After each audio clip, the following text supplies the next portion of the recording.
Halsey has now been laid to rest, a black man killed in the 1898 massacre and insurrection in Wilmington, North Carolina.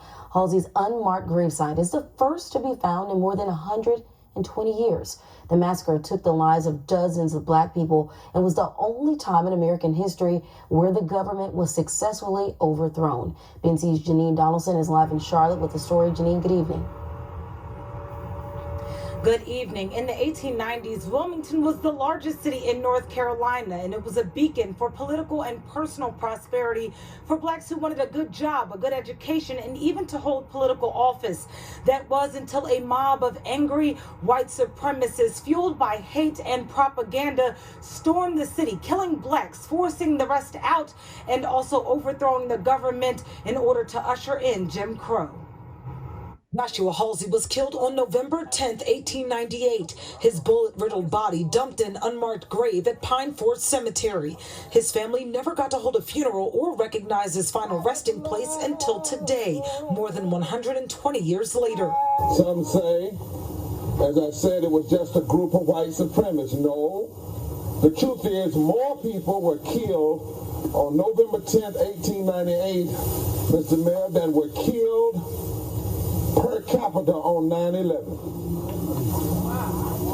It was government officials, politicians, the newspaper, and red shirts who had been trained in the military. In the 1890s, Wilmington was a place where blacks prospered in education, business, and politics. Blacks and whites worked together. Wilmington was really growing into this mixed society where you had white and black people working together in this thing called fusion politics. On November 10th, an angry white mob fueled by hate, propaganda, and a desire to overthrow the local Republican government and usher in Jim Crow stormed Wilmington. Back then, the Democratic Party was the party of full white supremacy, and they didn't really like all this fusion stuff going on. They wanted to break up this fusion movement, bring those good white folks back to the side of white supremacy, and totally destroy that whole voting block and base. And so they could take control not only of Wilmington, but the whole state of North Carolina. The mob burned down the black-owned newspaper office, killed dozens, and forced prominent blacks to leave and never return. That all these guys, this was their plan.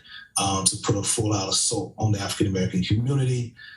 They also removed the aldermen and the other city officials who were part of the fusion movement as well from office, while there were places there with his guys, and he makes himself mayor as well. And so they pretty much control the whole city now, and you either have to comply or die. Now the city is working to reconcile. Halsey's family getting peace is just the beginning.